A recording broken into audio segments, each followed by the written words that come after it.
여러분, 혹시 이런 상상해 보신 적 있으신가요?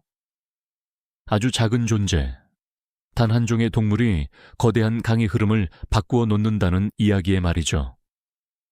그것도 댐을 짓거나 큰 공사를 하는 것도 아닌 오직 그 존재 자체만으로 말입니다. 놀랍게도 이 이야기는 단순한 상상이 아니라 우리 지구가 품고 있는 경이로운 실화입니다. 오늘은 바로 그 믿기지 않는 기적의 땅, 미국의 옐로스톤 국립공원으로 여러분을 초대해 보려 합니다. 우리가 흔히 옐로스톤이라고 하면 광활하게 펼쳐진 대자연의 풍경과 끓어오르는 간헐천, 그리고 자유롭게 살아가는 다양한 야생동물들을 떠올리곤 하죠. 실제로 이곳은 지구상에서 가장 아름답고 때 묻지 않은 생태계 중 하나로 칭송받아 왔습니다. 하지만 오늘 우리는 그 아름다움 뒤에 숨겨진 한때 깊은 상처를 품고 있었던 옐로스톤의 비밀을 파헤쳐 볼 겁니다. 마치 완벽해 보이는 그림 속에서 어느 날 문득 균열을 발견하는 것처럼 말이죠. 오랜 시간 동안 옐로스톤은 인류의 손길이 닿지 않은 듯 보였지만 사실은 그렇지 않았습니다. 20세기 초 이곳의 생태계는 심각한 위기에 처해 있었고 그 원인은 놀랍게도 단 하나의 포식자 종이 사라졌기 때문이었죠. 상상해 보십시오. 먹이사슬의 최상위에 있던 존재 하나가 사라졌을 뿐인데 그 여파가 강물 줄기까지 뒤흔들 만큼 거대한 변화를 가져왔다는 사실을요. 도대체 어떤 일이 일어났던 걸까요? 그리고 그 잃어버린 균형은 어떻게 다시 찾아올 수 있었을까요? 수십 년 전 옐로스톤의 강가는 점점 황량해지고 있었습니다. 강 주변을 따라 울창했던 나무들은 자취를 감추고 흙은 쉽게 침식되어 강물은 탁해졌으며 한때 활기 넘치던 생명의 터전은 점차 침묵에 잠겨갔죠. 마치 퍼즐의 한 조각이 빠진 것처럼 겉으로는 큰 문제가 없어 보였지만 내부에서는 서서히 생명력을 잃어가고 있었던 겁니다. 이 모든 변화의 시작은 바로 옐로스톤에서 늑대들이 사라진 데 있었습니다. 인간의 개입으로 인해 늑대들이 이곳에서 자취를 감추자 그들의 주된 먹이였던 엘크의 개체 수가 폭발적으로 증가하기 시작했죠. 늑대가 사라진 옐로스톤은 마치 뚜껑 없는 냄비 같았습니다. 엘크는 천적이 없으니 아무런 제약 없이 번식했고 강계 새로 돋아나는 어린 나무들을 무분별하게 뜯어먹으며 식생을 황폐하게 만들었습니다. 강둑을 지탱해주던 버드나무와 미루나무 같은 식물들이 사라지자 강물은 흙을 깎아내며 제멋대로 흐르기 시작했고 결국 강줄기 자체가 바뀌는 기이한 현상까지 벌어지게 된 겁니다. 단 한 종의 포식자가 사라졌을 뿐인데 그 영향이 강물의 흐름까지 바꾸어 놓았다는 사실은 우리에게 자연의 연결고리가 얼마나 섬세하고 강력한지를 뼈저리게 느끼게 합니다. 이러한 상황 속에서 옐로스톤은 잃어버린 균형을 되찾기 위한 고뇌에 빠졌습니다. 어떻게 하면 이 황폐해진 생태계를 다시 예전처럼 되돌릴 수 있을까요? 인간이 저지른 실수를 바로잡고 자연의 위대한 복원력을 믿고 기다리는 것만이 유일한 해답이었을까요? 아니면 또 다른 과감한 조치가 필요했을까요? 옐로스톤의 이야기는 단순한 동식물의 생존을 넘어 모든 생명체가 얼마나 긴밀하게 연결되어 있으며 그 연결고리 하나하나가 얼마나 중요한 역할을 하는지를 보여주는 거대한 드라마입니다. 우리는 오늘 그 드라마의 서막을 함께 열어보려 합니다. 과연 옐로스톤은 그 잃어버린 강줄기를 되찾을 수 있었을까요? 그리고 그 기적의 중심에는 어떤 비밀이 숨겨져 있었을까요? 네, 옐로스톤 국립공원은 오랜 고뇌 끝에 하나의 답을 찾아냈습니다. 바로 한때 그들이 스스로 몰아냈던 존재를 다시 불러들이는 것이었죠. 하지만 그 답을 실행에 옮기기 전에 우리는 늑대가 사라진 후 옐로스톤에 어떤 연쇄적인 비극이 펼쳐졌는지 그 참담했던 시간을 좀 더 깊이 들여다봐야 합니다. 늑대라는 최상위 포식자가 자취를 감추자 옐로스톤 생태계는 마치 정교하게 짜인 도미노처럼 하나씩 무너지기 시작했으니까요. 가장 먼저 눈에 띄게 달라진 건 옐로스톤의 터줏대감, 엘크물이었습니다. 천적이 사라지자 엘크들은 마치 제 세상이라도 만난 듯 거침없이 번식했고 그 수는 걷잡을 수 없이 불어났습니다. 옐로스톤의 광활한 초원은 그들의 배를 채우기에 충분했지만 문제는 그들이 먹는 방식에 있었죠.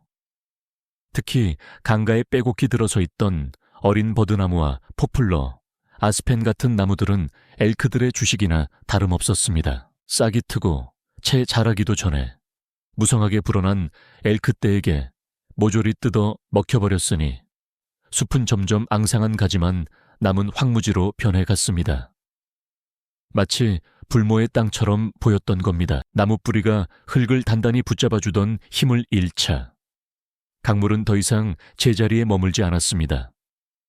비가 오거나 눈이 녹으면 거침없이 흙을 쓸어 내려갔고 강둑은 속절없이 무너져 내렸죠. 맑고 깨끗했던 강물은 흙탕물로 변해버렸고 그 결과 강폭은 비정상적으로 넓어졌으며 깊이는 얕아지는 기이한 현상까지 벌어지게 된 겁니다. 강물이 뿌옇게 흐려지자 물고기들은 살 곳을 잃었고 강계 둥지를 틀고 살던 수많은 작은 생명들도 하나둘씩 자취를 감추기 시작했습니다. 이러한 변화는 또 다른 비극을 낳았습니다. 강가에서 자라는 나무는 비버의 생존에 필수적이죠. 비버는 나무를 베어 댐을 만들고 그 댐으로 작은 습지를 형성해 다양한 생물들에게 보금자리를 제공합니다. 그런데 엘크가 어린 나무들을 모두 먹어치우자 비버들은 더 이상 댐을 지을 나무를 구할 수 없었습니다. 결국 비버 개체 수도 급격히 줄어들었고 댐이 사라진 자리는 메마른 땅으로 변해갔습니다.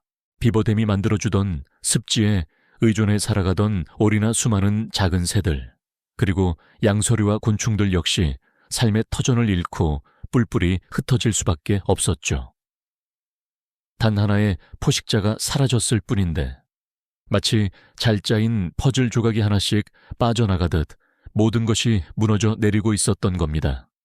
옐로스톤은 겉으로는 평화로워 보였지만 사실은 생명의 다양성을 잃고 서서히 죽어가고 있었던 겁니다. 강물마저 제 갈 길을 잃고 헤매는 상황에서 과연 옐로스톤은 이 비극을 멈출 수 있었을까요? 이러한 절망적인 상황 속에서 옐로스톤 국립공원 관리자들은 고심 끝에 하나의 과감한 결정을 내리게 됩니다. 바로 옐로스톤을 파괴의 구렁텅이로 몰아넣었다고 여겼던 그 존재, 늑대를 다시 공원 안으로 불러들이는 것이었죠. 1995년 캐나다에서 공수해온 늑대들이 옐로스톤의 품으로 돌아왔습니다. 이 결정은 당시에도 엄청난 논란을 불러일으켰습니다. 해로운 동물을 왜 다시 데려오느냐, 가축을 위협할 것이다. 같은 것엔 반대의 목소리가 높았죠. 하지만 옐로스톤의 생태학자들은 늑대가 사라진 것이 모든 문제의 근원이라고 확신했습니다. 처음에는 조심스럽게 방사된 늑대들이 낯선 환경에 적응하는 데 시간이 걸렸습니다. 하지만 이내 그들은 옐로스톤의 새로운 지배자로서 제 역할을 하기 시작했죠. 가장 먼저 변화가 감지된 것은 바로 엘크 무리의 행동이었습니다. 더 이상 풀밭에서 느긋하게 풀을 뜯는 모습은 찾아보기 어려웠습니다. 늑대의 존재는 엘크들을 끊임없이 경계하게 만들었고 한 곳에 오래 머물지 않고 이동하며 풀을 뜯도록 유도했습니다. 엘크들이 강가에서 멀리 떨어져 풀을 뜯게 되면서 놀라운 일들이 벌어지기 시작했습니다. 오랫동안 엘크의 먹이가 되어 사라졌던 어린 나무들이 고개를 내밀기 시작한 겁니다.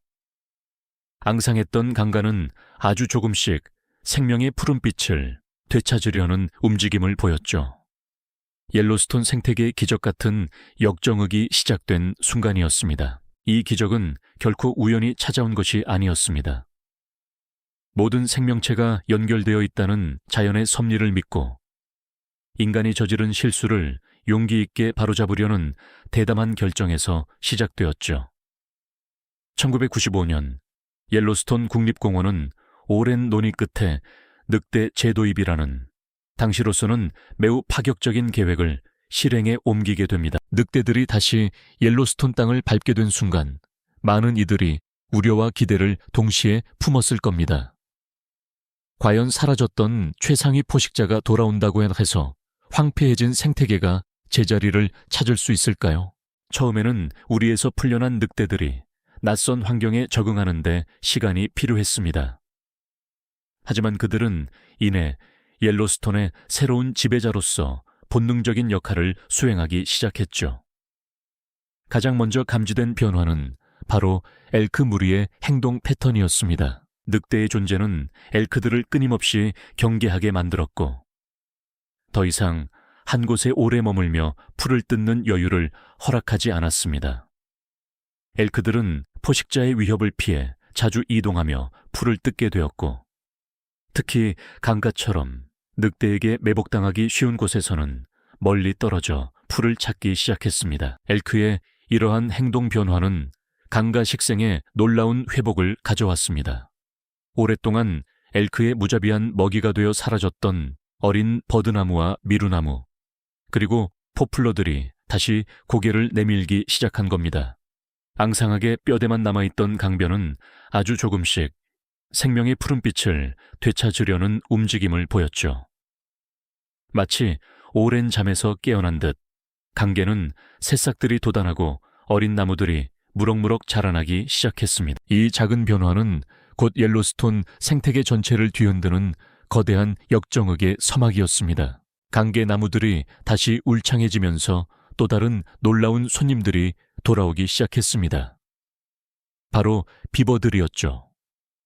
비버들은 강계 풍부해진 나무들을 이용해 댐을 건설했고, 이 비버댐은 강물의 흐름을 느리게 만들고 주변에 습지를 조성했습니다. 새롭게 만들어진 습지는 수많은 수생식물과 양서류, 곤충들의 보금자리가 되었고, 이는 다시 다양한 새들과 작은 포유류들에게 풍부한 먹이를 제공했습니다.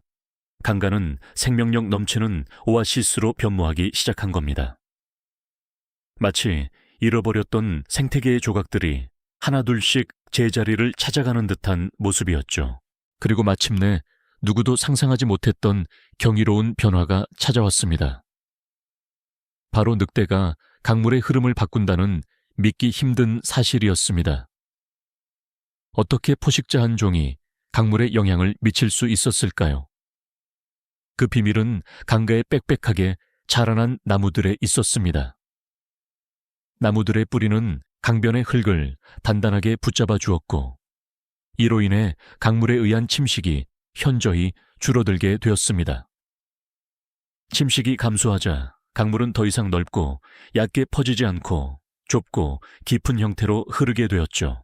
강바닥이 깊어지고 물의 흐름이 안정되면서 강물은 더욱 맑아지고 차가워졌습니다. 이는 연어와 송어 같은 냉수성 어류에게 최적의 서식 환경을 제공했고, 다시 이들을 먹이로 삼는 수달과 맹금류까지 불러들이는 결과를 낳았습니다. 늑대라는 단 한 종의 포식자가 돌아온 것만으로 옐로스톤의 생태계는 마치 마법처럼 활력을 되찾았습니다. 황폐했던 강가는 푸른 숲으로 변모했고, 그 숲은 수많은 생명체에게 안식처를 제공했으며 심지어 강물 자체의 물리적인 흐름까지 바꾸어 놓았던 것이죠. 이 모든 변화는 옐로스톤 생태계가 얼마나 정교하게 연결되어 있는지, 그리고 그 연결고리 속에서 최상위 포식자가 얼마나 중요한 역할을 하는지를 극명하게 보여주는 증거였습니다. 인간의 개입으로 잃어버렸던 균형을 자연은 늑대라는 존재를 통해 스스로 회복해 나가는 경이로운 모습을 보여주었던 겁니다. 정말 놀랍지 않으신가요? 이 영상이 도움이 되셨다면 좋아요와 구독 부탁드립니다. 여러분의 응원이 제게 큰 힘이 됩니다. 다음 영상에서도 더 유용한 정보를 공유하겠습니다. 감사합니다.